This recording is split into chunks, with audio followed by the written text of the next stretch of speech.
कोई क्वेश्चन है तो पूछ लें आप। जितना हमने कवर किया था उसमें से अगर किसी ने कुछ पूछना है तो आप पूछ लें। सर मैंने पूछना था। जी जी बताएं। सर वो जो हमने आपको असाइनमेंट्स सेंड किए हैं, तो सर उसमें ये पूछना था कि वो मतलब हमें कैसे पता चलेगा किसका प्रोसीजर सही है। मैं आपको उसका सोल्यूशन प्रोवाइड करूँगा। चल ठीक है सर। हाँ जी, मैं आपको ना इंशाल्लाह आज या कल मतलब एक आधे दिन में इंशाल्लाह आपको सोल्यूशन प्रोवाइड करूँगा। और सर फिर इसके मतलब नंबर थे या मतलब वैसे ही नंबर है आपने ना, मार्क है, मार्क उसमें लिखा होगा, ब्रेकडाउन होगा कि किस पॉइंट तक किसने जो मतलब जो सोल्यूशन मिलेगा ना उसमें कैटेगरीज होंगी। जी। या उसको इस तरह से आप कह लें कि सोल्यूशन को मार्क किया होगा प्रॉपर स्टेप वाइज। चलो ठीक है सर। और किसी का कोई क्वेश्चन है तो पूछें। उसका जनरल आइडिया मैं आपको दोबारा भी दे देता हूँ। वहाँ पे मतलब सोल्यूशन भेजने से पहले मैं आपको बता देता हूँ। और सर एक और बात पूछनी थी कि न्यूमेरिकल्स हमने जो आपने दिए थे वो कौन सी वाली बुक थी? अभी तो आप स्लाइड से पढ़ा रहे हैं। एक फंडामेंटल ऑफ हीट ट्रांसफर है जिसमें वो ब्लू कलर्स की लिखा हुआ है, ब्लू कलर की इंक से ना, तो वो वाली अच्छा, बुक से आप। हाँ, अगर आप LMS के ऊपर जाएंगे ना अपने इसी कोर्स में, जी सर। तो यूनुस एंजल की ना किताब उसके ऊपर मैंने अपलोड की हुई है। जी सर। LMS के ऊपर ना रजिस्ट्रेशन मुझे शो हो रही है आप लोगों की। हाँ जी, हाँ जी, हो गई। तो सेम मतलब आपके पास भी शो हो रहा होगा ये कोर्स पे। तो आप उसके ऊपर जाएंगे तो आपको ये मिल जाएगा डाटा सारा ही। लेक्चर भी इवन उसके ऊपर अपलोडेड होते हैं। आज दूसरा लेक्चर खत्म होगा हमारा तो वो भी उसके ऊपर अपलोडेड होगा। पहले वाला उसके ऊपर है। जी सर। अगर ना हो तो मुझे बताइएगा, मैं उस पर अपलोड कर दूँ। ठीक है सर। वैसे इसमें लेक्चर 1 और 2 दोनों हैं। और ये जो यूनस सेंजल की वाई सेंजल के नाम से किताब है, heat transfer fundamental and applications, ये उसके ऊपर अपलोडेड है LMS के ऊपर। सर और प्रॉब्लम्स भी हमने उसी से करनी है जो आपने उसी पहले से दी? करना। हाँ जी, उसी से करना। और सर आप मार्क दोबारा करवाएंगे कि कौन कौन सी मतलब मिड से पहले कि ये आपने करना है? वो मैं आपको बता दूँ। ठीक है सर। ये इसके अलावा और कोई क्वेश्चन है किसी का तो पूछ लो। नेक्स्ट वीक में आपका क्विज होगा इसी लेक्चर में, इसी टाइम में। और सर। क्विज LMS बेस्ड होगा। जी। और LMS बेस से मुराद ये है कि आपके पास वो शॉर्ट आंसर यानी MCQs टाइप, या शॉर्ट आंसर में शॉर्ट आंसरिंग भी हो सकती है, MCQs भी हो सकते हैं, और आपके पास ट्रू एंड फॉल्स या ऑब्जेक्टिव टाइप। सिंपल आप ये कह लें कि ऑब्जेक्टिव टाइप आपके पास क्विज होगा। ठीक है सर। नेक्स्ट वीक में क्विज होगा। ऑब्जेक्टिव टाइप जितना कवर करेंगे आज तक वो सारे का सारा इंक्लूडेड होगा उसमें।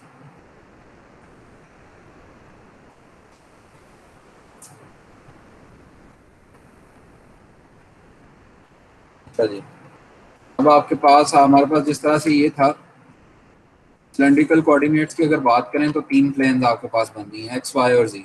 आपने अगेन बनानी यही प्लेन्स होती हैं जब आप इसको सॉल्व कर रहे होंगे। आपने बनानी यही प्लेन है, लेकिन आपने करना क्या होता है, आपके पास जो एक्स कंपोनेंट आएगा वो बेसिकली आर कॉस फाई के इक्वल आएगा। ये देखें, ये आपके पास आर कंपोनेंट है। जब आप इसकी प्रोजेक्शन निकालेंगे वाई सॉरी एक्स एक्सिस के ऊपर तो ये फाई एंगल है। अगर आर आपका यहाँ तक आ रहा है तो इसकी प्रोजेक्शन ये आएगी ना, दरमियान वाला एंगल आता है, और कॉस उसका लेते हैं, और जो आपके पास वेक्टर दरमियान में आ रहा होता है। इस केस में हमारे पास आर यानी रेडियल फैक्टर आ रहा था, तो रेडियस फैक्टर को हमने क्या किया, आपने इसके ऊपर उसकी प्रोजेक्शन ले ली एक्स एक्सिस के ऊपर। और same is for y axis as well. तो वाई एक्सिस का आपके पास कंपोनेंट एक आ जाएगा, और एक आ जाएगा आपके पास क्या आ जाएगा, एक्स एक्सिस का। और ये दोनों क्या होंगे, साइन फाई के इक्वल होंगे। तो x is basically equal to r sine phi, sorry r cos five five, और y is equal to r sine five. तो आपने सिर्फ यही कंपोनेंट्स रिप्लेस करने थे और उसको क्या करना था, डेरिवेट करना था बाद में। z is equal to z को आप चेंज नहीं करते। बाकी जो आपके पास स्कीम थी वो यही स्कीम थी जो इससे पहले हमने यहाँ पे यूज की थी। वो स्कीम वही थी, उसमें चेंज नहीं था। आपने करना क्या था, आपने सिर्फ x की जगह पे यूज करना था आर कॉस फाइव, और y की जगह पे आर साइन फाइव। इसका सोल्यूशन मैं आपके साथ शेयर कर दूँ। लास्ट टाइम हमने जहाँ से लेक्चर को छोड़ा था वहीं से स्टार्ट करते हैं। Heat generation in a solid जो है, इसको हमने स्टडी करना था। तो सॉलिड्स के अंदर आपका मतलब हीट जनरेशन सिंपल है, बहुत सिंपल कॉन्सेप्ट है। इसको आप इस तरह से समझ लें कि अगर आपके पास जनरेशन हो रही है, हीट की जनरेशन हो रही है, जिस मीडियम में आप हीट ट्रांसफर ऑब्जर्व करना चाह रहे हैं, उसी मीडियम में आपके पास हीट जनरेशन भी हो रही है। हीट जनरेशन करने के डिफरेंट मेथड्स हैं। तो किसी भी तरह से अगर आपके पास हीट जनरेट हो रही है तो वो आपका क्या कहलाता है, हीट जनरेशन कहलाती है। अगर वो सॉलिड्स में हो रही है तो हीट जनरेशन इन सॉलिड्स कहलाती है। हीट जनरेट हो रही है, कोई प्लग इन करते हैं हमारे पास, अगर इलेक्ट्रिक सप्लाई के थ्रू हीट जनरेट हो रही है हीटर्स के थ्रू, तो वो भी हीट जनरेशन। इसके अलावा फ्यूल के थ्रू हीट जनरेट हो रही है तो वो भी हीट जनरेशन है। ठीक है, तो ये सारी हीट जनरेशन की डिफरेंट टाइप्स है। Many practical heat transfer application involve the conversion of some form of energy into thermal energy in the medium. तो थर्मल एनर्जी में आप यानी टेम्परेचर वाली एनर्जी में आप उसको कन्वर्ट कर रहे हैं। किसी भी एनर्जी को, लाइक फ्यूल की एनर्जी हो, आपके पास इलेक्ट्रिसिटी की एनर्जी हो, या इस तरह की और जो भी आपके पास रिसोर्सेज हो सकते हैं जिनको यूज करते हुए आप थर्मल एनर्जी प्रोड्यूस कर सकते हैं, ये आपकी क्या कहलाती है, जनरेशन कहलाती है। Such mediums are said to involve internal heat generation. ये मीडियम क्या कहलाता है, हीट जनरेशन कहलाती है। इनके अंदर internal heat generation which manifest itself as a rise in temperature throughout the medium. जो क्या करते हैं कि उस मीडियम का टेम्परेचर को राइज करते हैं जिस मीडियम में भी आपके पास जनरेशन हो रही हो। Some examples of heat generation are resistance heating in wires. Resistance heating जैसा कि आपके पास इस्त्री वगैरह जो हमारे पास घरों में आयरन होती है, उसमें आपके पास रेजिस्टेंस हीटिंग हो रही होती है। ठीक है जी। Exothermic chemical reaction in a solid. Exothermic reaction में आपके पास क्या होता है, हीट प्रोड्यूस हो रही होती है, तो वो हीट जनरेशन का सोर्स होता है। केमिकल रिएक्शन आपके पास क्या होता है, हीट जनरेशन हो रही होती है एक्सोथर्मिक केमिकल रिएक्शन में। इसके अलावा न्यूक्लियर रिएक्शन अगर आपके पास हो रहे हो, nuclear fuel rods where electrical chemical and nuclear energies are converted to heat respectively. पहले वाली जो है वायर, उसमें आपके पास इलेक्ट्रिक एनर्जी कन्वर्ट हो रही है, दूसरे वाले में केमिकल एनर्जी कन्वर्ट हो रही है, तीसरे वाले में न्यूक्लियर एनर्जी कन्वर्ट हो रही है। न्यूक्लियर के रॉड होते हैं, न्यूक्लियर फ्यूल के रॉड्स होते हैं, वहाँ पे आप क्या करते हैं, फिशन स्टार्ट करवाते हैं। फिशन आपके पास पता है, फिशन जब आप करवाते हैं तो न्यूट्रॉन्स निकलते हैं और न्यूट्रॉन्स के साथ आपके पास एनर्जी निकलती है। तो अगर आप यूरेनियम के ऊपर बम्बार्डमेंट करवाएं, न्यूट्रॉन की कंट्रोल रिएक्शन करवाएं, तो 273 किलो जॉल पर कुछ इस तरह से पर केजी है या कोई और यूनिट होता था, तो इतनी एनर्जी आपके पास मिलती है। तो ये एक एटम जब टूटता है आपके पास यूरेनियम का, तो इतनी एनर्जी मिलती है। ये न्यूक्लियर एनर्जी कन्वर्ट कर रहे हैं आप इसमें थर्मल एनर्जी में।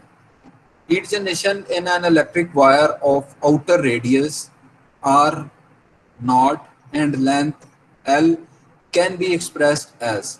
जिसका आउटर रेडियस आपके पास क्या है, आर नॉट है, और उसकी लेंथ क्या है, आपके पास आर है।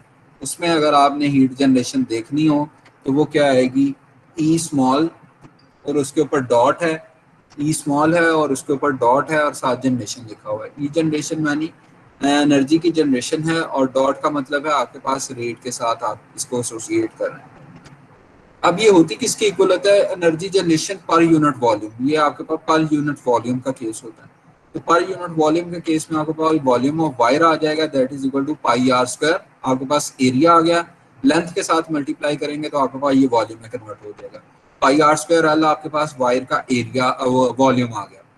और ऊपर जो जनरेशन हो रही है वो चूंकि आपके पास रेजिस्टेंस हीटिंग के थ्रू हो रही है, तो रेजिस्टेंस हीटिंग में इलेक्ट्रिक एनर्जी यूज हो रही होती है। इलेक्ट्रिक एनर्जी का फॉर्मूला कैसे लिखते हैं, वो होता है आपके पास आई स्क्वायर आर के इक्वल। आई स्क्वायर आर के इक्वल, तो आपके पास क्या आ जाएगी, इलेक्ट्रिक एनर्जी आएगी जितनी उसकी रेजिस्टेंस होगी वायर की।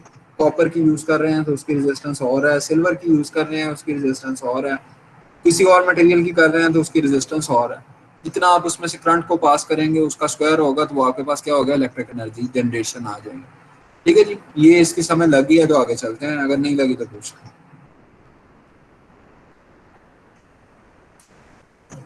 ठीक है, the quantities of major interest in a medium with heat generation are the surface temperature and the maximum temperature. T maximum और टी एस, दो तरह के टेम्परेचर आपके पास आ रहे होते हैं जब आप हीट जनरेशन के केस को डील कर रहे होते हैं। और मीडियम वो मीडियम है जहाँ आप हीट को जनरेट कर रहे हैं। The maximum that occurs in the medium in steady operation. Rate of heat transfer from the solid is equal to rate of energy generation within the solid. जिस rate के साथ आपके पास हीट जनरेट हो रही है सॉलिड्स में, उस वो ही रेट आपके पास क्या होगा, हीट ट्रांसफर होगी उसी सॉलिड में से, उसी रेट के साथ आपके पास हीट ट्रांसफर आएगी। यानी क्यू डॉट, सिंपल ये समझने की बात है कि Q dot is equal to E dot generation, capital E dot generation. ये जो जहाँ यहाँ पे लिखा हुआ है, जितनी रेट के साथ आपके पास हीट यहाँ पे जनरेट हो रही है, उतने ही रेट के साथ वो हीट आपके पास क्या होगी, ट्रांसफर होगी। ठीक है, एक सेकंड।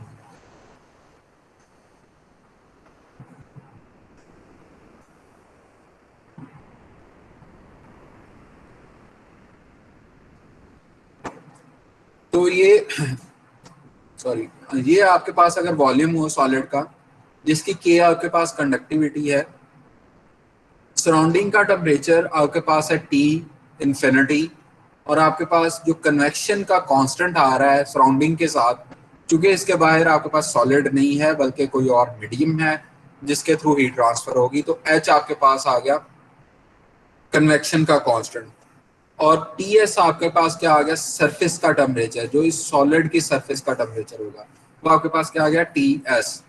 तो Q dot is equal to small E generation dot multiplied with volume, यानी कैपिटल ई को कन्वर्ट किया हुआ है स्मॉल ई की term, where Q dot is basically equal to what, Q dot आपके पास हीट ट्रांसफर होता है। हीट ट्रांसफर आपका सॉलिड से क्या होगा, आपके पास कन्वेक्शन के थ्रू किसी लिक्विड में होगा, या फ्लूइड की बात कर लें तो ज़्यादा बेहतर है, गैस है या लिक्विड है तो उसको आप फ्लूइड की कैटेगरी में लेते हैं ना, तो फ्लूइड यानी कन्वेक्शन के थ्रू अगर आपका हीट ट्रांसफर हो रहा है तो उसकी इक्वेशन ये होती है, उसमें आपके पास सरफेस टेम्परेचर और सराउंडिंग का टेम्परेचर का माइनस हो रहा होता है, ए एस यानी सरफेस एरिया, ये जो भी एरिया आएगा, जो भी आपके पास बॉडी है, जो ज्योमेट्री है उसका एरिया आ जाता है, और हीट ट्रांसफर का कोएफिशिएंट आ जाता है connection point.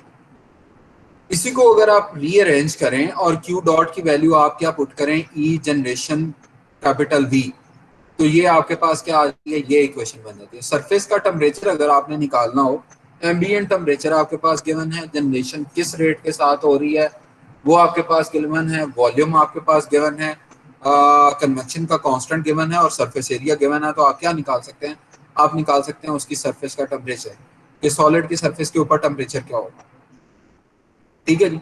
For large plane wall of thickness 2L, that is AS is equal to 2A of the वॉलिया वॉल, एरिया ऑफ वॉल का आपका क्या हो जाएगा, 2 टाइम्स हो जाएगा, आपके पास क्या हो जाता है जी, एंड वॉल्यूम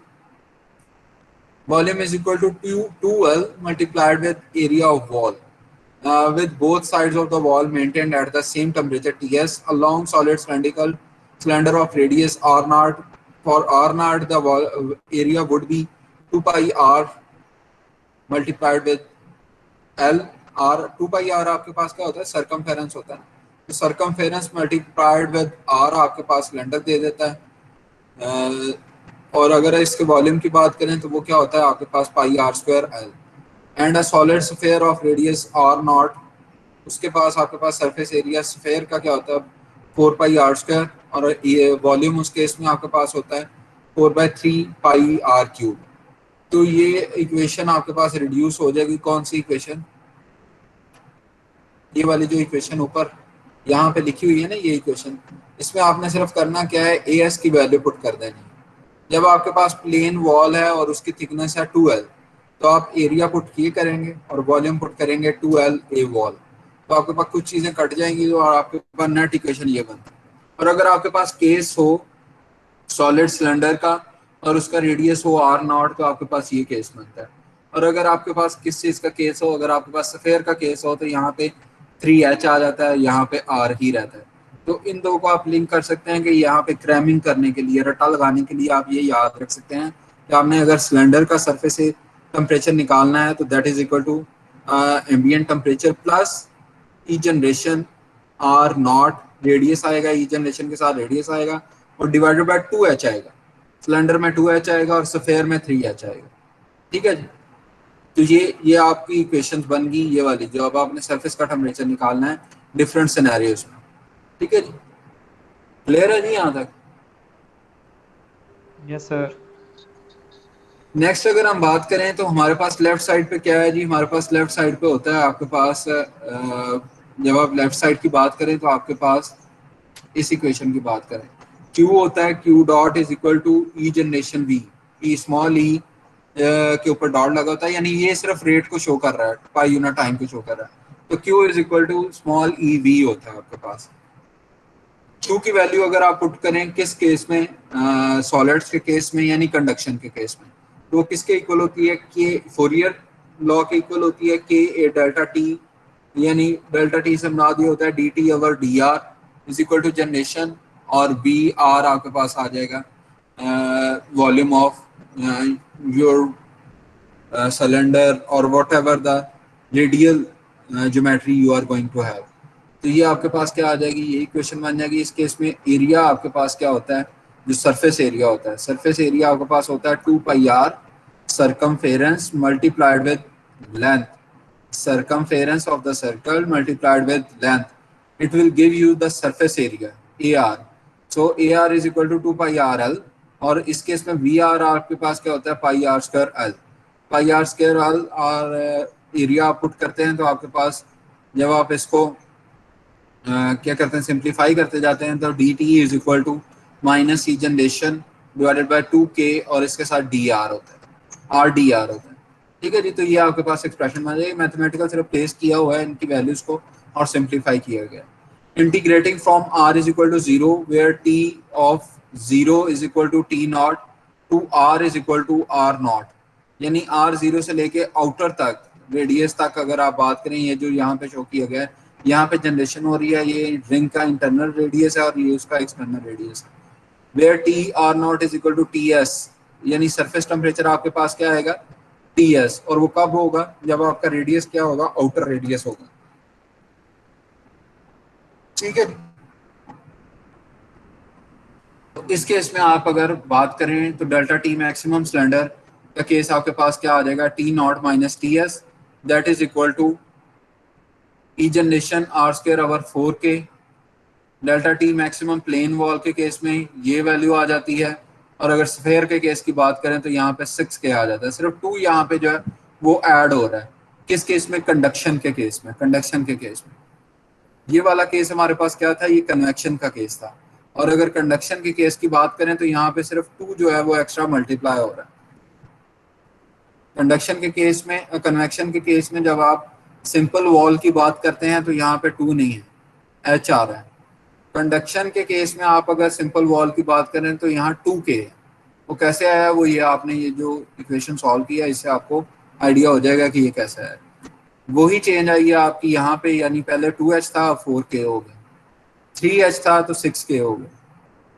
तो ये क्रैमिंग के लिए T centre is equal to average, T centre is equal to T out, that is equal to T S plus delta T maximum. जितना इन दोनों का टेम्परेचर का डिफरेंस होगा वो, और आप सरफेस के टेम्परेचर को अगर मेजर कर लेते हैं तो आपके पास क्या आ जाएगा, टी सेंटर आ जाएगा। ये इसको पिक्टोरियल रिप्रेजेंटेशन इसकी दिखाई गई है। ये सरफेस का टेम्परेचर है, ये भी सरफेस का टेम्परेचर है। टी नॉट आपके पास मैक्सिमम आ रहा है, डेल्टा टी का डिफरेंस आ रहा है सरफेस के टेम्परेचर से। सरफेस के टेम्परेचर से आपका एम्बिएंट टेम्परेचर उससे भी कम होता है। ठीक है जी, एम्बिएंट टेम्परेचर आपका उससे भी कम होता है। दरम्यान वाली जो वैल्यू है जहाँ पे ये सेंटर, अगर इसका आप टॉप व्यू देखें सिलेंडर का, तो आपके पास क्या होगा, ये सेंटर में आपके पास जनरेशन हो रही है, टी नॉट है, और सरफेस के ऊपर वो क्या हो रहा था कि आपके सरफेस की तरफ वो मूव कर रहा है, यानी आपके पास टी नॉट मैक्सिमम होता है, और जैसे सरफेस की तरफ जाएं तो उसकी वैल्यू क्या होती जाती है, कम होती जाती है, और टी इन्फिनिटी आपके पास सबसे कम आ रहा होता है। तो डिफरेंस की वजह से आपके पास हीट ट्रांसफर हो रही होती है। वेरिएबल थर्मल कंडक्टिविटी की अगर बात करें तो आपने इंटीग्रेट करना होता है, उसमें आप के को कॉमन नहीं ले सकते। इंटीग्रेट करके आप जब लिखेंगे तो आपके पास ये फैक्टर्स आना शुरू होंगे, ए ओवर एल आपके पास आ जाएगा, और इंटीग्रेशन आ जाएगी फर्स्ट टेम्परेचर और सेकंड टेम्परेचर के दरमियान, और के टी डी टी होगा। के टी आपका फंक्शन गिवन होगा, के टी आपका फंक्शन गिवन होगा, उस फंक्शन को आपने इंटीग्रेट करना है, उसमें वैल्यूज पुट करनी है टेम्परेचर की, फिर ए एल के साथ मल्टीप्लाई करना है। Same is the case for cylinder and sphere as well. उसमें आपने के को कांस्टेंट ट्रीट नहीं करना, बल्कि के आपको फंक्शन की टर्म में गिवन होगा, मैथमेटिकल फंक्शन एक गिवन होगा, K is equal to C X square. ठीक है जी, सी एक्स स्क्वायर आपके पास अब एक फंक्शन आ गया, C where C is constant, so you have to integrate x square. X square को इंटीग्रेट करेंगे, फिर उसके बाद यहाँ अगर टी की टर्म में बात करें तो सी टी स्क्वायर है जी, आपके पास जो k है, k is equal to C T square है, इस फंक्शन को आप इंटीग्रेट करें, इंटीग्रेट करने के बाद आप वैल्यूज पुट करेंगे जब आपके पास वेरिएबल थर्मल कंडक्टिविटी का केस है। The variation in thermal conductivity of a material with temperature and temperature range of interest can often be approximated as a linear function and expressed as kT is equal to k naught 1 plus Bt. Bt is temperature coefficient of thermal conductivity. The average value of conductivity in the temperature range T1 to T2 in this case may be determined from this equation. ये आपका बता ये रहा है कि अगर आपके पास quadratic equation भी गिवन है तो इसको आप अप्रॉक्सीमेट कर सकते हैं, किसकी टर्म्स में लेके आ सकते हैं, अप्रॉक्सीमेट करने के बाद आप इसको लेके आ सकते हैं जी लीनियर टर्म्स में, लीनियर फंक्शन की टर्म्स में। और लीनियर फंक्शन आपके पास बनेगा किस तरह का, ये इस तरह का k naught into 1 plus B T, where B T is basically your temperature coefficient of thermal conductivity. ये कांस्टेंट होता है, ये आपको गिवन होता है।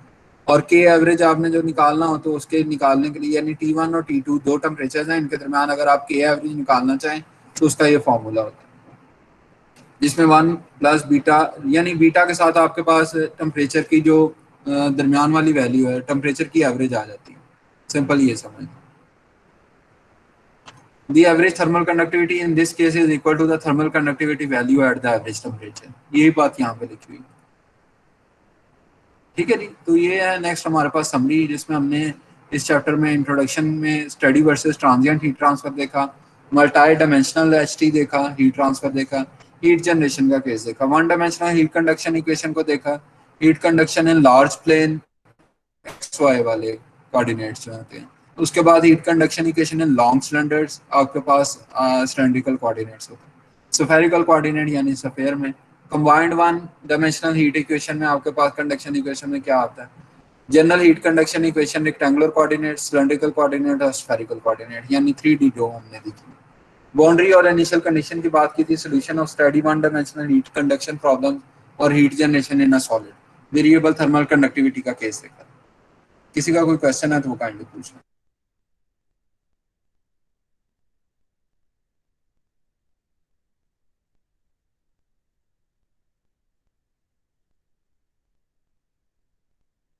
सर बाउंड्री कंडीशन और इनिशियल कंडीशन के बारे में थोड़ा सा दोबारा बता दें।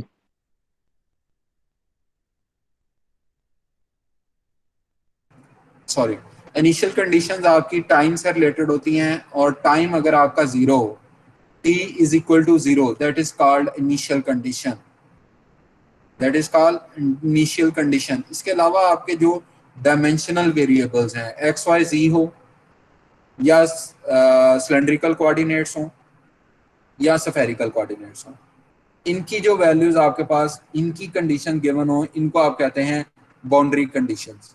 इनर बाउंड्री भी हो सकती है, आउटर बाउंड्री भी हो सकती है, वो डिपेंड करता है क्या आप किस जगह के ऊपर डिस्कस कर रहे हैं। तो initial condition is related to time when time is equal to zero, and boundary condition is related to dimensional parameters. Dimensional parameter में 3 तरह के कोऑर्डिनेट सिस्टम है, जिसकी भी वैल्यू गिवन हो वो आपके पास बाउंड्री कंडीशन कहलाती है। ठीक है जी। जी सर। जी, और किसी का कोई क्वेश्चन है तो बता दें।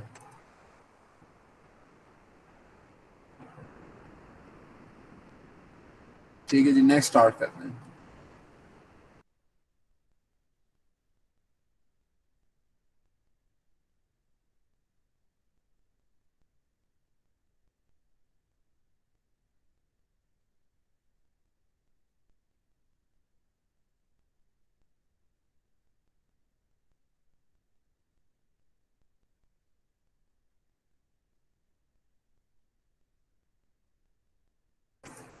नेक्स्ट है जी हमारे पास चैप्टर 3, और चैप्टर 3 है आपके पास steady heat conduction. Steady heat conduction का ये चैप्टर है। स्टेडी का मतलब क्या होता है, with respect to D T की रिस्पेक्ट से आपके पास क्या आ रहा होता है, जीरो का इक्वल आ रहा होता है। तो ये स्टेडी हीट का कंडीशन कंडक्शन इक्वेशन का हम क्या करेंगे जी, स्टडी करेंगे इस चैप्टर में। इसके जो की ऑब्जेक्टिव्स हैं उनमें सबसे पहला ऑब्जेक्टिव है आपके पास understand the concept of thermal resistance and its limitation and develop thermal resistance network for practical heat conduction problem.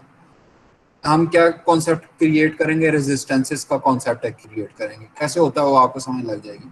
उसके बाद होगा solve steady conduction problems that involve multi layer, rectangular, cylindrical और स्फेरिकल ज्योमेट्रीज। मल्टी लेयर, एक के साथ दूसरा material attach हो।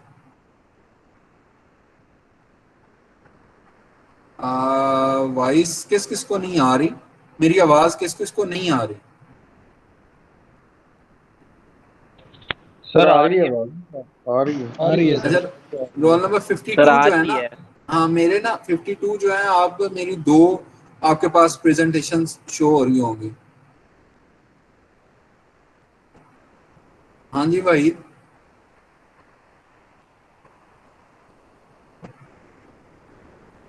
मेरी ना आपके पास दो ऑप्शन शेयर हो रही होंगी, एक हो रही होगी प्रेजेंटेशन वाली ऑप्शन और एक शो हो रही होगी जिसपे मैं बोल रहा हूँ, नरेट कर रहा हूँ। आप नरेट वाले को चेक करेंगे तो मेरी आवाज आ जाएगी।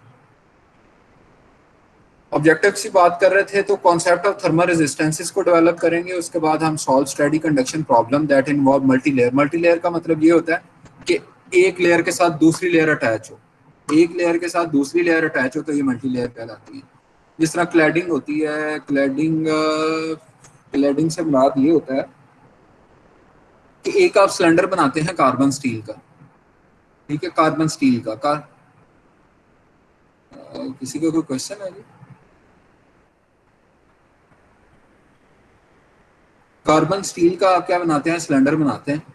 उस सिलेंडर को आपने प्रोटेक्ट करना है क्रोजन से, तो कार्बन स्टील तो क्रोजन को क्या करेगी, क्रोजन एक्सपोजर के लिए वो बहुत अच्छा है, क्योंकि उसमें आपके पास फेरन, क्रोजन होती क्या है, क्रोजन होती है आपके पास फेरिक और फेरस ऑक्साइड, Fe2O3 और Fe3O4, ये यानी आयरन के ऑक्साइड्स जब बनते हैं तो वो क्रोजन होती है, ठीक है जी। तो कार्बन स्टील आपके पास क्रोजन के लिए बड़ी फेवरेबल चीज होती है, क्रोजन की हैपनिंग के लिए। तो आप करते क्या है कि आप वो जो सिलेंडर बनाएंगे ना उसके अंदर आप एक लेयर बना देते हैं, यानी आप अंदर एक और शीट अटैच कर देते हैं, उसको आप कहते हैं क्लैडिंग। और उस शीट को आप एसएस की शीट अटैच कर देते हैं, या कोई ऐसा मटेरियल जो आपके पास क्रोजन रेजिस्टेंट हो, तो वो आपके पास आप अंदर उसको अटैच कर देते हैं। यानी एक लेयर, बाहर वाली लेयर आपके पास आ जाएगी किस चीज़ की, कार्बन स्टील की, और अंदर आप एक लेयर बिछा देंगे उसी सिलेंडर के अंदर किस चीज़ की, कोई भी क्रोजन रेजिस्टेंट मटेरियल। ये क्या होगी, ये आपके पास मल्टी लेयर होगी, एक लेयर अंदर आई फिर उसके ऊपर दूसरी लेयर आई, इसको कहते हैं क्लैडिंग है, CLADDING, CLADDING यानी DDING, क्लैडिंग कहलाती है, ठीक है जी। तो हम मल्टी लेयर के केस में देखेंगे, रेक्टेंगुलर, सिलेंड्रिकल और स्फेरिकल केस में। जेड़ा मर गया हूं जी, रोल नंबर 25 कोई क्वेश्चन आप? वो जेड़ा लंगड़ा सी ना, वो अल्लामा इकबाल दी मज़ार दे कोल तकरीर कर रहा सी, ओदे मज़ार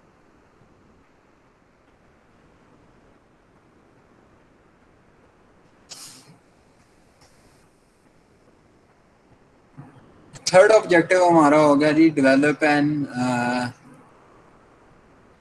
intuitive understanding of thermal contact resistance and circumstances under which it may be significant. Fourth आपके पास एक ऑब्जेक्टिव होगा, identify application in which insulation में actually increase heat transfer. Fifth होगा जी, analyse fin surfaces and assess how efficiency and effectively fin enhance the heat transfer. Last objective जो हमारे पास होगा वो सॉल्व करेंगे हम multi dimensional practical heat conduction problems को, किसके थ्रू जी, कंडक्शन शेप फैक्टर्स के थ्रू। तो ये कुछ की ऑब्जेक्टिव हैं। सबसे पहले आपके पास है स्टडी हीट कंडक्शन इन प्लेन वॉल्स। प्लेन वॉल की अगर बात करें तो आपके पास क्या होती है, कंडक्शन कैसे होती है। आपके पास एक वॉल है जिसकी थिकनेस है, आपके पास एक सर्टन थिकनेस है, उस थिकनेस को आप जो भी वैल्यू देना चाहें वो दे लें, तो कंडक्शन आपके पास कैसे होगी। अगर इसी वॉल का एक जो साइड है वो आपके पास 20 डिग्री सेंटीग्रेड के ऊपर है, ये जो लेफ्ट साइड है, ये आपके पास ये वाला फेस जो पिछले वाला फेस है ये आपके पास 20 डिग्री सेंटीग्रेड के ऊपर, और राइट साइड वाला फेस जो है वो आपके पास 3 डिग्री सेंटीग्रेड के ऊपर, 3 डिग्री सेंटीग्रेड के ऊपर आपके पास राइट वाला फेस है, और लेफ्ट वाला फेस आपके पास 20 डिग्री सेंटीग्रेड। दरमियान में जो वैल्यू आ रही है वो आपके पास क्या आ रही है, 11 डिग्री सेंटीग्रेड। 11 degree centigrade. तो थर्मल चेंज हुई, टेम्परेचर की चेंज हुई, तो क्या होगा, जब टेम्परेचर की चेंज होगी, टेम्परेचर ग्रेडियंट होगा, तो आपके पास हीट ट्रांसफर होगा। ये हीट ट्रांसफर की डायरेक्शन शो की गई है, क्यू डॉट आपके पास होगा। अब heat transfer through the wall of a house can be modeled as a steady and one-dimensional. The temperature of the wall in this case depends on one direction only, say the x direction, and that can be expressed as T of x, rate of heat transfer into the wall minus rate of heat transfer out of the wall, that is equal to rate of change of the energy of the wall. जो simple balance की equation होती है energy balance की, उसके through हमने heat transfer की equation लिखी। Q in minus Q out that is equal to change of energy of wall with respect to time. तो स्टडी केस में आपके पास क्या होता है, स्टडी के केस में आपके पास होता है जी ये सारे का सारा डी टी वाला factor is equal to 0। In steady operation, the rate of heat transfer through the wall is constant. So this factor would be equal to 0, and we are going to have Qn is equal to Q out. जिस heat transfer के साथ जिस rate के साथ आपके पास heat in हो रही है उसी rate के साथ out होगी, and that is being treated as the Fourier law of heat conduction. क्योंकि सिर्फ pure conduction हो रही है, इसलिए आपके पास क्या होगा, Fourier law of heat conduction, that is equal to minus Ka dt over dx. dx इसलिए आया कि डायमेंशनल पैरामीटर है। अलोंग द x आपके पास क्या होगा, ये कंटिन्यूसली डिक्रीज हो रहा है, इसलिए आपके पास माइनस आया। डिक्रीजिंग स्लोप है तो ये आपको शो कर रहा है तो माइनस आएगा, तो माइनस के A D T over D x आपके पास क्या होता है, फोरियर लॉ होता है। तो Q dot conduction of the wall is equal to जिस रेट के साथ कंडक्शन होगी वो आपके पास क्या आ जाएगा, माइनस के A D T over D x. Clear है जी। अब आपने क्या किया, आपने किया इसको इंटीग्रेट दोनों साइड्स पे। कैसे इंटीग्रेट किया, dx यहाँ पे मल्टीप्लाई हो रहा था, यहाँ आके आपके पास क्या हो जाएगा, सॉरी डिवाइड हो रहा था, यहाँ आके मल्टीप्लाई हो जाएगा। यहाँ पे आपने x की रिस्पेक्ट से इंटीग्रेशन ली और राइट साइड पे आपने टेम्परेचर की रिस्पेक्ट से इंटीग्रेशन ली। तो जब आप ये लेंगे तो आपके पास राइट साइड पे एक्सप्रेशन बनता है that Q of conduction in wall is equal to K A T1 minus T2, where T1 and T2 are temperature limits, that is given for your faces of the wall. एक wall के face के ऊपर आपके पास T1 है, दूसरे के ऊपर T2 है। T2 is your final condition and T1 is your initial condition. So T1 से T2 तक आपके पास क्या आ जाएगी, आपके पास आ जाएगी इंटीग्रेशन। तो T2 is your upper limit and T1 is your lower limit. Ka dt, तो आपके पास कांस्टेंट आ जाता है। जब आपने इसको इंटीग्रेट किया तो आपके पास साथ क्या मल्टीप्लाई हो रहा है, T1 minus T2 divided bye L। The rate of heat conduction through a plane wall is proportional to the average thermal conductivity, the wall area and the temperature difference, but is inversely proportional to the wall thickness, where L is basically thickness of wall। तो इसके inversely proportional है, बाकी तीनों parameter के क्या है, directly proportional है। Once the rate of heat conduction is available, that temperature Tx at any location x can be determined by replacing T2 by T and L by x। तो आप इसको अगर मैं ये तो हमारे पास क्या आ जाएगा, स्पेसिफिक आ जाएगा ना। अगर आप इसको क्या करना चाहें, आप इसको रखना चाहें जनरल सोल्यूशन, तो जनरल सोल्यूशन में आपके पास क्या होता है कि आप Tx के साथ इसको रिप्लेस कर देंगे, किसको, T2 के केस को। तो आपके पास क्या हो जाएगा, आपके पास आ जाएगा जी ये हमारे पास बाउंड्री कंडीशन आपने अप्लाई की और आपके पास एक फंक्शन आ जाएगा जो जनरल आप कहीं भी किसी भी टेम्परेचर के ऊपर क्या निकाल सकते हैं, हीट ट्रांसफर निकाल सकते हैं कंडक्शन का through a wall. Thermal resistance का कॉन्सेप्ट, अब इसी को हम कन्वर्ट करेंगे थर्मल रेजिस्टेंस में। कैसे कन्वर्ट करेंगे वो मैं आपको बता देता हूँ। दो चीजें इन्वॉल्व हो रही थी यहाँ पे अगर आप देखें तो T1 T2 ये है वेरिएबल, ये जितना आप बढ़ाते जाएंगे उतना आपके पास क्या होता जाएगा, ये बढ़ता जाएगा। जितना आप इसका डिफरेंस बढ़ाते जाएंगे Q डॉट उतना बढ़ता जाएगा। अगर इसको अलग कर लें इस पैरामीटर को, तो हमारे पास बाकी क्या बच जाता है, Ka divided by L, K भी कांस्टेंट, A भी कांस्टेंट और L भी कांस्टेंट। ये तीनों चीजें आपके पास क्या आ गई, कांस्टेंट आ गई। इसको क्या कहते हैं, इसको आप कहते हैं थर्मल रेजिस्टेंस। इसको आप कहते हैं thermal resistance. So Q is equal to basically Q dot is equal to thermal resistance into temperature difference. Temperature difference is your variable quantity and C or constant is being treated as Ka divided by L, that is thermal resistance. तो thermal resistance आपके पास R आ गई, ठीक है जी। Ka over L T1 minus T2 आपके पास conduction का case है। आप 1 over R यानी L over Ka is basically your resistance। जितना L बढ़ता जाएगा, जितनी आप थिकनेस बढ़ाते जाएंगे, उतनी रेजिस्टेंस क्या होगी उस वॉल की, बढ़ती जाएगी या कम होगी? बताएं जी, जितनी थिकनेस बढ़ाते जाएं वॉल की, रेजिस्टेंस बढ़ेगी या कम होगी? रेजिस्टेंस बढ़ेगी ना, बढ़ेगी सर। हाँ जी, जितना आप थिकनेस बढ़ाते जाएंगे, थिकनेस आपका इनवर्सली प्रोपोर्शनल है ना किसके? क्यू के। तो आपके पास क्या होगा, जैसे जैसे आप थिकनेस बढ़ाते जाएंगे रेजिस्टेंस बढ़ती जाएगी। दीवार यानी जितना रेजिस्ट कर रही है ट्रांसफर को, वो बढ़ता जाएगा। और डिवाइड आप दूसरी चीजें दो और हैं, एक तो सरफेस एरिया जितना बढ़ाते जाएंगे तो क्यू उतना बढ़ेगा या कम होगा? ए दैट इज सरफेस एरिया या इम्पिंजमेंट एरिया, जहां पे आपके पास आके हीट का ट्रांसफर लग रहा है, जो आपके पास नॉर्मल एरिया होता है हीट के फ्लो में, वो अगर बढ़ेगा तो रेजिस्टेंस आपके पास कम होती जाएगी। अगर ए को आप बढ़ाएंगे तो रेजिस्टेंस कम होती जाएगी। और अगर थर्मल कंडक्टिविटी आप बढ़ाएं, यानी अच्छा कंडक्टर लगाएं, तो रेजिस्टेंस उसकी कम होती है या ज्यादा होती है? कम होती है। कम होती है। तो आपके पास resistance of wall that is basically equal to L over Ka।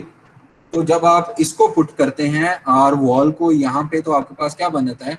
T1 minus T2 divided by R wall. इसको हम इलेक्ट्रिक सर्किट्स के साथ लिंक कर सकते हैं। T1 is your initial temperature or temperature at your one end of wall, and T2 is temperature at second end of your wall. T1 is greater than T2, so the heat flow would be directed from T1 to T2, और उसके दरमियान में जो चीज़ hindrance आ रही है वो उसकी resistance है, तो वो हमने R इस तरह से लिख दिया। ये आ गया हीट फ्लो का केस। इसको हम इलेक्ट्रिक करंट के थ्रू, अगर ये हीट फ्लो आ गया, अगर इलेक्ट्रिक करंट देखें तो उसमें भी रेजिस्टेंस होती है, करंट होती है और वोल्टेज होता है। यहाँ पे थर्मल डिफरेंस है, थर्मल पोटेंशियल है। यहाँ पे क्या होता है? वोल्टेज का डिफरेंस होता है, वोल्टेज पोटेंशियल होता है। ठीक है जी, ये वोल्टेजेस आपके ज्यादा हैं, ये कम है, तो ज्यादा वोल्टेज से कम वोल्टेज की तरफ आपके पास करंट जो है वो बह रहा होता है। तो आई की डायरेक्शन ये होती है जैसे क्यू की डायरेक्शन है। सो अगर हम इसको लिंक करें किसके साथ? थर्मल रेजिस्टेंसेस के साथ। थर्मल रेजिस्टेंस को या थर्मल को हम इलेक्ट्रिक रेजिस्टेंसेस के साथ अगर लिंक करें, तो आपके पास जो हीट ट्रांसफर है, rate of heat transfer, that is basically being treated as electric current. Electric current के तौर पे वो ट्रीट हो रहा है। और थर्मल रेजिस्टेंस आपके पास इलेक्ट्रिकल रेजिस्टेंस के तौर पे ट्रीट हो रही होती है। और थर्मल डिफरेंस जो है वो वोल्टेज डिफरेंस होता है। यहाँ तक ये पॉइंट क्लियर है आपको? Yes sir. ठीक है जी, तो हमने किया क्या है, हमने जो हमारे पास थर्मल सिस्टम था उसको लिंक किया है किसके साथ? हमने मतलब उसका बनाया है हमने एक इलेक्ट्रिक सिस्टम की एक सेंस बनाई। वो बनाते क्यों हैं? इसलिए बनाते हैं क्योंकि सर्किट जब आप बना लेते हैं तो सर्किट का सोल्यूशन आपके पास है। सर्किट्स को कैसे आपने सॉल्व करना होता है वो आपने पढ़ा हुआ है। तो सर्किट्स को सिर्फ सॉल्व करेंगे और रेजिस्टेंसेस निकालेंगे। बिल्कुल सिंपल है, इसमें कोई ऐसा मुश्किल चीज़ें नहीं है। सिर्फ आपने सिंपल सर्किट्स को आपने क्या करना होता है? एवेल्युएट करना होता है और रेजिस्टेंसेस निकालनी है। रेजिस्टेंसेस निकल आएंगी तो हीट ट्रांसफर निकल आएगी। Conduction resistance of the wall, that is basically thermal resistance of the wall against heat conduction. Thermal resistance of a medium depends on the geometry and the thermal property of the medium. तो एक तो geometry के ऊपर depend कर रहा है, geometry की दो डायमेंशन है ना, एरिया और लेंथ। और दूसरी किस चीज पे डिपेंड कर रहा है? आपके पास properties of medium. Properties of medium से मुराद है उसका मटेरियल क्या है? I is equal to V1 minus V2 divided by RE, equivalent resistance इसको कहते हैं, इलेक्ट्रिकल इक्विवेलेंट रेजिस्टेंस। तो RE कैसे निकल सकता है? R is equal to L over sigma E A होता है। ठीक है जी, तो सेम तकरीबन मिलता जुलता केस है हमारा थर्मल का और इलेक्ट्रिक रेजिस्टेंस का। तो इसलिए ये एनालॉजी जो है वो आप क्रिएट कर सकते हैं। ये एनालॉगस सिस्टम इसलिए बन जाते हैं इलेक्ट्रिक सिस्टम की रिस्पेक्ट से। सर सिग्मा ई क्या है यहाँ पे? सिग्मा ई इलेक्ट्रिक सिस्टम की जब आप बात करते हैं, यस सर। एक मिनट में आपको बता दूं, ये है इलेक्ट्रिक सिस्टम से रिलेटेड सारी की सारी। V is equal to I R, उन्हीं इक्वेशंस को आपने रीअरेंज किया है। और आर बेसिकली किस पे डिपेंड कर रहा होता है? एक तो लेंथ ऑफ कंडक्टर पे डिपेंड कर रहा होता है, एक एरिया पे डिपेंड कर रहा होता है। और सिग्मा क्या होता है अब बताएं? सिग्मा सर ये याद नहीं आ रहा सिग्मा। अच्छा हाँ जी, कोई और बताएं जी क्या होता है? इलेक्ट्रिक वायर्स के केस में आपके पास सिग्मा क्या होता है?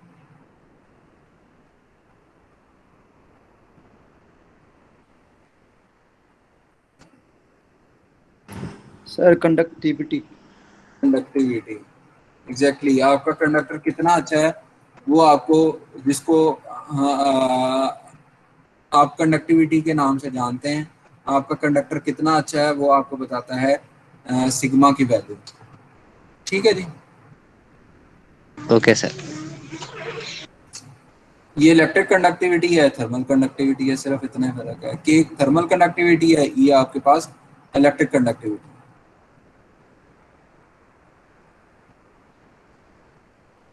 अच्छा जी, Newton's law of cooling, that is for convection case. अगर कन्वेक्शन का केस हो तो कन्वेक्शन के केस में आपके एक साइड पे क्या होता है? सॉलिड होता है, और दूसरी साइड पे आपके पास क्या होता है? लिक्विड होता है या फ्लूइड होता है कोई। इस केस को भी आप एनालॉग कर सकते हैं, किसके साथ? एनालॉजी आप क्रिएट कर सकते हैं। एनालॉजी आप कैसे क्रिएट करेंगे? आप एनालॉजी इसकी अगेन रेजिस्टेंस के केस में क्रिएट करेंगे, और इस केस में रेजिस्टेंस आपके पास सेम उसी तरह से जैसे हमने वहां पे क्रिएट की थी, आर कन्वेक्शन आ जाएगी, और R convection is equal to 1/HAS। Surface area जितना बढ़ता जाएगा उतनी रेजिस्टेंस आपके पास क्या होगी? कम होती जाएगी। और H थर्मल कन्वेक्शन का जो कांस्टेंट है, कन्वेक्शन का कांस्टेंट जितना बढ़ता जाएगा उतनी आपके पास क्या होगी? रेजिस्टेंस टू कन्वेक्शन कम होती जाएगी। तो कन्वेक्शन के केस में रेजिस्टेंस का फॉर्मूला क्या हो गया? 1/HAS। कंडक्शन के केस में किसके इक्वल था? L/KA। Resistance in conduction is equal to L/KA। Convection के केस में होगा 1/HA। ठीक है जी यहाँ तक? Yes, sir. When the convection heat transfer coefficient is very large, that is H approaches to infinity, the convection resistance becomes zero as Ts approaches to T. That is, the surface offers no resistance to convection, and thus it does not slow down the heat transfer process. This situation is approached in practice at surface where boiling and condensation occurs. इस बात की समझ लगी आप लोगों को या नहीं लगी? अगर H को आप अप्रोच करवाते जाएंगे इन्फिनिटी की तरफ, H की वैल्यू अगर आप इन्फिनिटी की तरफ अप्रोच करवाते जाएंगे, यानी बहुत बड़ी वैल्यू होती जाएगी, तो रेजिस्टेंस उस वक्त क्या होती जाएगी? कम होती जाएगी। जितनी कम रेजिस्टेंस होगी उतना आपके पास हीट ट्रांसफर जो है वो अच्छा होगा या बुरा होगा? हाँ जी, अच्छा होगा सर, अच्छा होगा। तो उस केस को आप कहते हैं नो रेजिस्टेंस का केस। आपने प्रैक्टिकली जितने भी सिस्टम को डिजाइन करना होता है उसमें आपने H को मैक्सिमम ही रखना होता है, ताकि आपके पास क्या आए? रेजिस्टेंस आपके पास मिनिमम आए। और या नो रेजिस्टेंस के केस को आपने अप्रोच करना होता है। और यूजुअली ये कहाँ पे अप्रोच किया जा रहा होता है? इसको आप बॉइलिंग और कंडेंसेशन में अप्रोच करवा रहे थे, क्योंकि फेज चेंज जब आप करते हैं तो वो सेंसिबल हीट नहीं होती, बल्कि कौन सी हीट होती है? लेटेंट हीट होती है। तो लेटेंट हीट की वैल्यू को आपने कम से कम करना होता है, जिसकी वजह से आप क्या करते हैं? इसकी वैल्यू को मैक्सिमम करते हैं। क्लियर है? किसी का कोई क्वेश्चन है तो पूछ लें।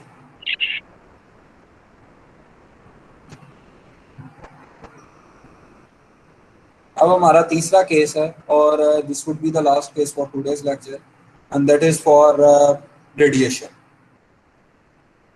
रेडिएशन का केस अगर डिस्कस करें तो रेडिएशन के केस में हमारे पास क्या होता था? स्टीफन बोल्ट्जमैन लॉ होता था। Stefan Boltzmann law is basically equal to epsilon sigma AS, और अंदर आपके पास TS raise to power 4 minus T surrounding raise to power 4 होता था। ये जनरल आपके पास क्या होता था, हमारे पास लॉ होता था स्टीफन बोल्ट्जमैन लॉ। इसको अगर आप इस तरह से लिखें कि एप्सिलॉन और सिग्मा को मल्टीप्लाई करके आप H रेडिएशन कर दें, H रेडिएशन, ठीक है जी। कांस्टेंट आपके पास क्या, जिस तरह वो कन्वेक्शन कांस्टेंट था, ये रेडिएशन का कांस्टेंट आ गया। तो रेडिएशन का कांस्टेंट आपके पास ये आ गया, एरिया AS आ गया। अब इसकी एनालॉजी आप क्रिएट कर सकते हैं इलेक्ट्रिक सर्किट्स के साथ, ये हमने क्रिएट कर दी। So R radiation is basically equal to 1 over H radiation AS, radiation resistance of the surface, where R radiation is basically radiation resistance of the surface, the thermal resistance of the surface against radiation. So H radiation is basically equal to what? H radiation आपके पास आ जाता है जी Q radiation divided by AS TS minus T surrounding, और इसको आप इस तरह से भी लिख सकते हैं। ये इससे पिछले लेक्चर में हमने बड़ी डिटेल के साथ इसको डिस्कस किया है, ठीक है जी। तो अगर आपके पास दो तरह के फिनोमिना हो, रेडिएशन के थ्रू भी ट्रांसफर हो रही हो और साथ साथ कन्वेक्शन के थ्रू भी ट्रांसफर हो रही हो, तो तब आपके पास दोनों रेजिस्टेंसेज आती हैं, यानी कंबाइंड इफेक्ट आप ले लेते हैं।